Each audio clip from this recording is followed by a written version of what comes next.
Thank you so much for joining us today. My name is Santana Shipley, and I'm the Community Operations Manager with the IAGA. Hi, my name's Tyler McKay. I am the manager of competitions and member events with British Columbia Golf. I'm Audrey Oram. I'm the manager of membership and handicapping with Washington Golf. I'm Sam Crater, the manager of golf operations for Washington Golf. And then today we are going to be talking about two new women's golf programs, British Columbia's Cloud Series and Wall Golf's Ladies Link League. So with that being said, I kind of just want to dive into the origins and inspiration here. So Tyler, can you kind of walk us through how the Cloud Series came to life? And then additionally, Audrey and Sam, kind of how the concept of the Ladies Link League evolved after seeing the Cloud Series. Yeah, for sure. So it goes back quite a few years actually. In 2020, we signed up with Women's Golf Day to run an event. Obviously, unforeseen circumstances prevented us from being able to run that event in person with COVID, but we still wanted to do an event where we could get female golfers, recreational level players out on the golf course. So we decided to do a virtual scramble. And this 2020 virtual scramble was completely participation based. I had no idea what the uptake would be or any of that. And we just had it so people could play their home course. They submitted a photo and their scorecard, and then that put them into a draw for a draw prize. There was no skill component to it. It was just about getting people out on the golf course in a, healthy setting and having fun. In that first year in 2020, we had almost 300 ladies across BC play during the couple weeks that we set aside in June. So it was pretty successful. 2021 comes around. British Columbia is still on pretty severe lockdown. We decided to run it again.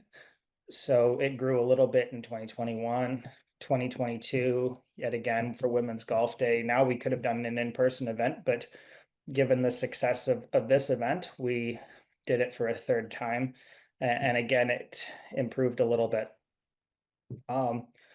With the growth each year, 2023, we're looking for new programs, and myself and my colleague decided that maybe we could parlay this into more of a series. So we came up with the idea of Cloud Series. This was around the same time that we joined Golf Genius as them being our tournament management software. We built 6 tournaments, talked a lot with the Golf Genius team, and learned how we could use all the different courses, put them into the program, and actually create leaderboards, use handicaps to make this a skill-based tournament as well. So in 2023, we decided that our golf season in BC is about 6 months where we have really good golf weather.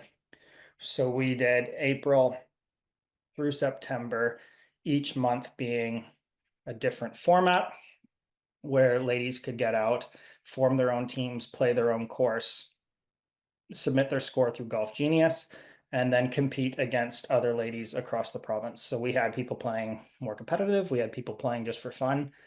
And in that first year, we averaged 381 golfers per tournament. We were able to make them in teams of either 2, 3, or 4. We left a lot of flexibility, wanted to be inclusive, and just had people playing. So that's really how it started. There's no cost for people to play besides the green fee if they're not a member at the club that they're playing at. The tournaments are all free for us to organize. So a lot of uptick that way, and it kind of took off from there. So that's sort of the origin story. Yeah, amazing. And then kind of same intro there, Audrey and Sam. Can you kind of give us a little history about the origins of the Ladies Link League and how that kind of developed after Yeah. that first year? Yeah, so after we used to have both the men's and women's division of our net 4-ball match play, which we'd started in 2020, but each year we kind of had a decline in participation in our women's division. And in 2023, that kind of final year, we didn't get to half of the field filled. So we were kind of tasked with looking at other options. So initially we wanted to do like a scramble series, and they were in person, but of course difficult to get times at golf courses and availabilities and all that. So then at a PNGA championships meeting, BC talked about the Cloud series, and my co-creator immediately ran into my office after and was like, we are totally pivoting. So we kind of married the two together, like our original format and then our idea and then aspects we loved about the Cloud series, and kind of came up with what the Ladies Links is today. So it's like 6 months long. Each month is a different competition. Though ours, we charge $25 just to help fund the prizes we give out each month and the final day. Yeah, just a lot of inspiration from BC that just made so like perfect sense, and they saw massive success, and I think it really worked out great for us the first year. So excited for another year of it. Yeah, that's awesome. Kind of how you're able to kind of merge the two together. Definitely amplify. Yeah, that's super awesome. I guess in terms of for both British Columbia and WA Golf, in terms of the program structure and format, obviously both of these programs allow for a lot of flexibility. So I kind of just wanted to ask how you decided on the formats that you're using and what feedback that you've received from the community and participants on these formats. Really, I come from a competitive golf background originally. I played golf down in the United States in college and grew up my whole life competing. So I didn't really know a lot of team golf formats when I started this endeavor. So I did a lot of research on Google and figured out some fun team formats. Watched a lot of Good to see what those guys were doing and see what people thought was fun, and came up with 6 different formats for the month. I did know how to play them all, but it wasn't something that I had a lot of experience playing personally. So for that first month, we decided that that first year, sorry, 2023, we decided that each month was going to be a different format because that sounded, fun, add some variety for our players. So we went with the April Shamble, the May Best Ball, the June Scramble, which is again with Women's Golf Day where we originally started back in 2020. We did an alternate shot in July, a modified scramble in August, and then sort of a modified best ball where it was best 2 balls in September.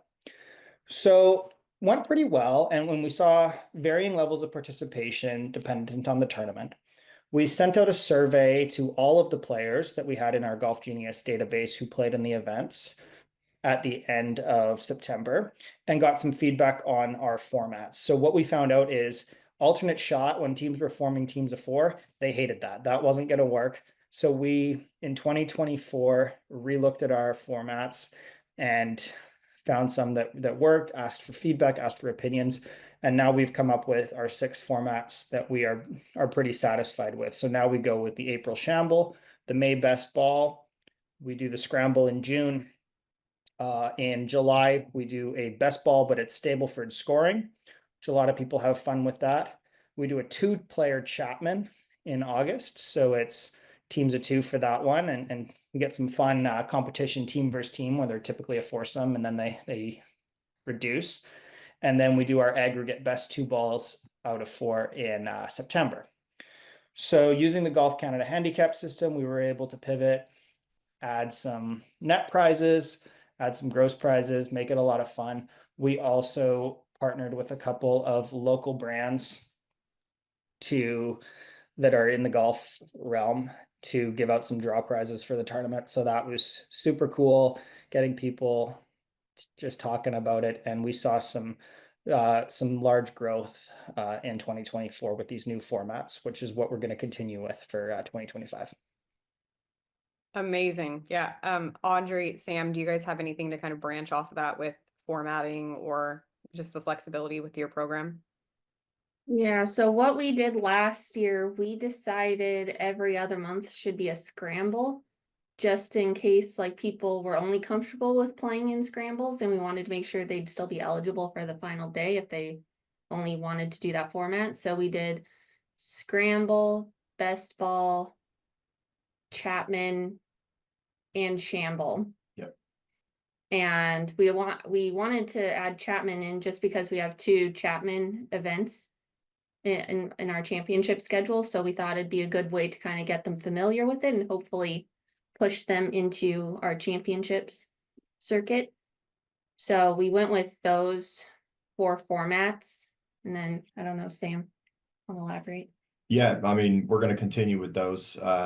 They seemed pretty successful. I think the scramble really, and the feedback from some of the survey results that we got was, it being something that's inclusive, and that scramble format's easy. It makes it something that's very, friendly for a new golfer, to pair up with a more experienced golfer and get out on the golf course. And I think that's been kind of the shift in the focus, for this program. It is to make it fun and to bring people to the game that that aren't involved in competitive golf right now. So yeah, I would say that's it was really successful last year. So we're just going to kind of rinse and repeat and continue to get feedback from our participants as far as the formats that they'd like to see moving forward. We had a lot of good ideas coming out of those surveys as far as formats to potentially do in the future. So Absolutely. And I think kind of branching into that's perfect with just women's participation in general, based on the growth for both of these programs, participation numbers, and like we were talking about player feedback, what impact have these programs had on women's engagement in golf? And are there any specific metrics that you guys have used and looked at that kind of stand out as major wins? Yeah, I guess the big one that we look at is our year-over-year growth from the Cloud Series program. So I mentioned 2023, we averaged 381 golfers per tournament. Into 2024, that went up to an average of 604 ladies playing per tournament, with a high watermark of over 700 golfers in our June event, which makes sense because that's the time when people aren't on their vacations yet, and more availability to play some golf here in the province. Feedback that we've gotten in terms of participation, we haven't tracked it so much to is this increasing membership at the club level. But what we have heard from many ladies who play in other leagues at their club, or from clubs in general, is that these formats are being implemented into some of the club ladies leagues. So they're now going out and playing at Chapman, not that we're organizing, but that they're doing that on their own, or that they're doing scrambles on their own, and making it more fun, more inclusive, bringing more new golfers in to join their team, bringing friends, and increasing the overall participation. Another thing that we're really proud of with our 2024 Cloud Series program is that we had participation in all 8 of our provincial zones. So for those of you who know how large British Columbia is, it's a very large piece of land, and we have our province broken down into 8 zones across all of BC. So we had people from the very northern part all the way down to Vancouver and all the way out to the very eastern side, competing in the Cloud Series in 2024, which was an improvement from 2023. Amazing. And then Sam and Audrey, are there any metrics? I know we've kind of briefly talked about participation rates and feedback, but are there any metrics that are really standing out to you for your program that are big wins for you? Yeah, I'd say for kind of looking at our previous women's event, we had 166 players in our final year of that. And last year, I think it was around 280. Yeah. 280 players last year. So, I mean, that alone was massive. And then we averaged 197 players per month in the challenges. And our goal was 200. So that was definitely great. And I think the big thing was the difference in handicap index was for the original net 4 ball match play. That average handicap of participants was 17.6. But for the Ladies Links League last year, it was 23.4. So I feel like that shows we were hitting a different group of members that weren't as competitive in our events. So it was nice to kind of see a different group. It's just been significant growth. Like I said, Audrey mentioned, it just, bringing in a new type of golfer, somebody that's, just getting into the game or just getting into playing the game competitively. And we're hoping to see that kind of translate, like Tyler mentioned, to the ladies clubs, the women's clubs that are in the state of Washington.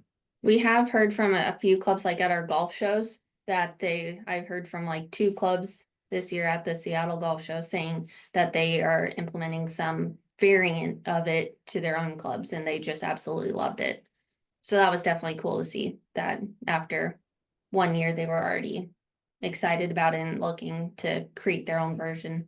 Yeah, those are huge wins. And I think obviously you guys saying, being able to reach that different demographic and continuing to grow women's participation, getting women who are not competitively playing golf into it is definitely a huge win. So I think that's awesome. Kind of transitioning here a little bit. Obviously, these are very big programs and they're very big asks. So I know there's a lot that goes into these. I just kind of wanted to ask in terms of challenges with any lessons that you've kind of learned, or just when you've been executing these programs, are there any adjustments that you've made from like big challenges or obstacles that you've faced that could be helpful for other people that are other associations that are kind of looking to implement similar initiatives?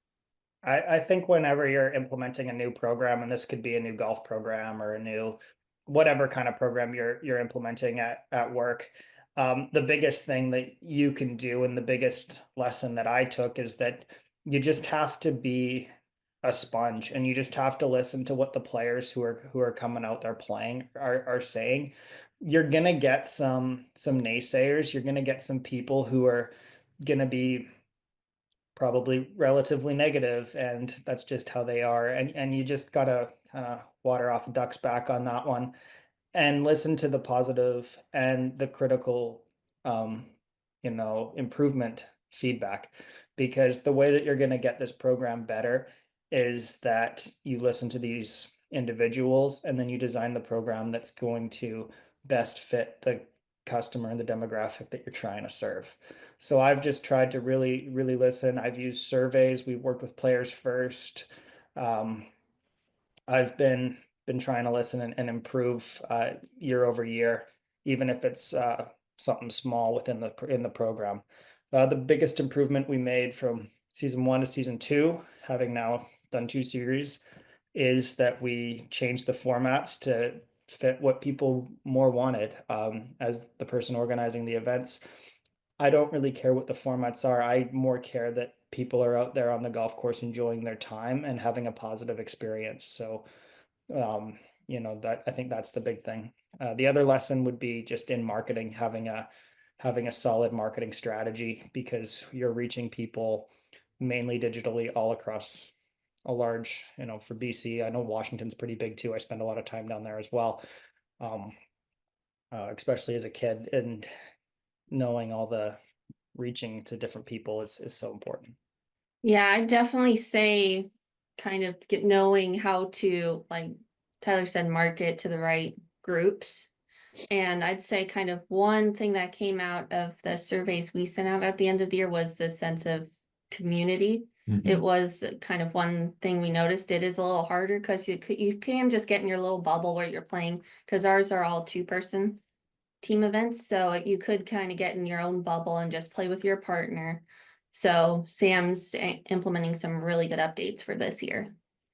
Yeah, yeah, definitely. And which I can talk about that as far as the adjustments that we're going to make. I mean, we're trying to really incorporate more of a social engagement piece amongst the players initially, and then using that social engagement, photos, posts on individuals, social media channels, and just generally speaking, creating a foursome pairing instead of just going out with your partner, creating an outing.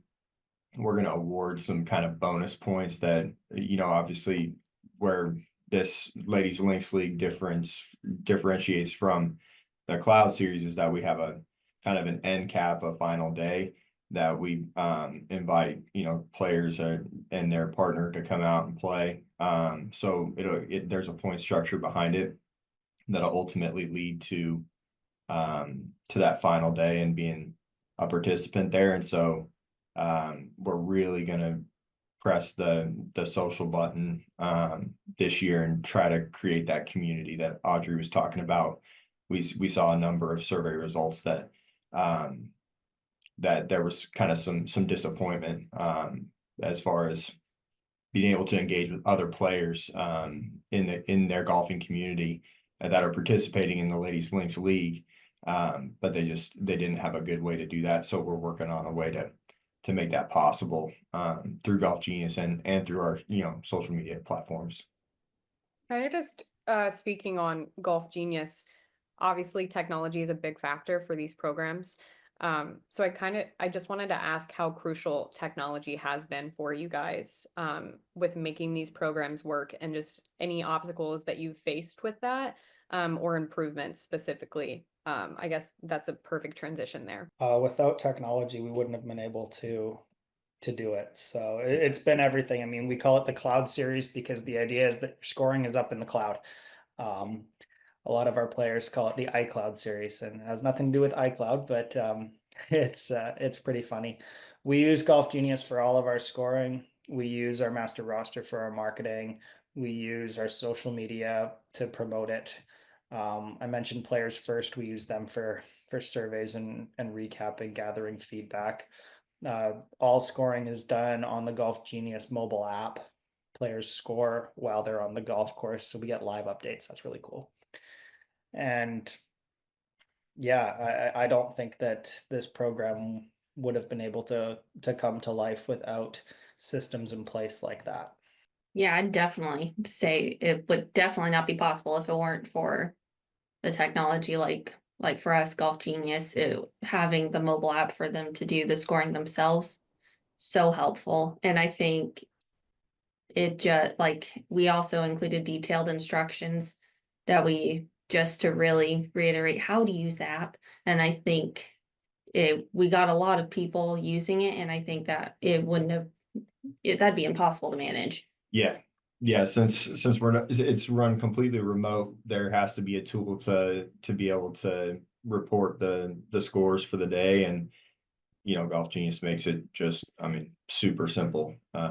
Everybody gets their code for the day and for the round, and they put it in, and then they input the scores just as you would write it down on a scorecard. It's just very user friendly, and definitely not something that would be possible to conduct an event like this that's 100% remote any other way. It's something that we're implementing honestly in other non-championship events here with WA Golf. I mean, the non-championship events fall under my jurisdiction, and that's it's something that I'm using for every single one at this point, including the net 4-ball match play, just because of the success that we had using the tools that Golf Genius can provide last year with Ladies Links League. Yeah, absolutely. And then in terms of future plans, I know we've talked about some changes for both of these programs looking into this next year, but I kind of just wanted to open the floor for any additional comments or any other highlights that you really want to kind of display for these programs. Tyler, if you want to start. Yeah, we're really excited for 2025 and going forward. So I know that I'll talk on a few of our ideas that we're implementing. I know that first of all, we're talking about women's participation here, and the Cloud Series will continue to be a driving factor of women's participation in BC, but we are very excited to be launching our 2025 Men's Cloud Series. So our goal is to get over 1,000 people per tournament plan cloud golf in British Columbia, whether that be men or women. We've already opened registration, and fingers crossed we're going to hit that goal in April. If not, definitely when the weather gets a little bit warmer in some other parts of our province. So that's a big one. Another one, we are going to be flighting these tournaments. We've never used flights before. This year, we're going to have 3 different handicap flights to try to increase the amount of prizes that we're offering and try to make it so it's not the same team winning every time. We have always done net and gross, but this year, just being able to give out some more shop credit prizes, which is what we typically do, and some other draw prizes will be exciting. Just try to get more people involved from a winning perspective, because everyone wants the ability to win stuff. We've partnered with some more brands to provide draw prizes. I'm not sure I can go into a lot of detail on that on this call, but we do have some very exciting draw prizes coming for our players this year too. And the other thing that we have done already using the cloud idea is when we piloted it around the Pebble Beach Classic, is we did a simulator series. So it was just a one-off. People could play on any sim software that had Pebble Beach, and then they did their scoring cloud style. So that was a partnership between myself and a local LPGA pro who is very involved in sim golf. And we were able to get 50 people out to play around the province on different simulators, enter their scores through Golf Genius again, and kind of compare their scores to how they were doing, the pros were doing at Pebble Beach. So this simulator series is something that we're looking to expand more, especially in those off-season months. Here, and it all comes off the basis of the cloud series idea. Yeah, I think for us, as far as future plans go and kind of changes, I'll touch again on the fact that it's about trying to build community within the women's golfers of the state of Washington, and some, kind of give them something that they can take back to their home club and encourage players to play in. So doing what we can from a social perspective, creating a Golf Genius has an interesting platform that allows us to create a chat feature and kind of create a forum for each event. And, we're hoping to utilize that to say, hey, I'm playing here. We've got a couple open tee times at this club, come and join us if you're playing in the Ladies Links League. And then we're also looking at doing, once a month publicizing an on-site thing where an on-site day where we would pick a club and open tee times, so that way we can get folks that come out and participate. Same format. I mean, the format won't change, but it'll be something that we'll be on site to be able to talk about Ladies Links League and meet the players, and that way they can put a face to a name as far as the organization is concerned, and give us feedback, direct feedback on the day, and kind of grow in that way. So that's really what we're doing as far as big changes for next year. Awesome. Well, a huge thank you to all of you for allowing the IAGA to highlight these two programs. The Cloud Series and the Ladies Link League, absolutely making a huge impact on women's golf participation, as well as some exciting additions for 2025, it sounds like. So just a huge kudos to everyone with the British Columbia team, Wall Golf team. You guys are doing really big things. So again, thank you so much for taking the time today to kind of let us do a deeper dive on these programs. As a reminder, if your association would like to highlight a program or initiative, please reach out to me, Santana Shipley at shipley@iaga.org.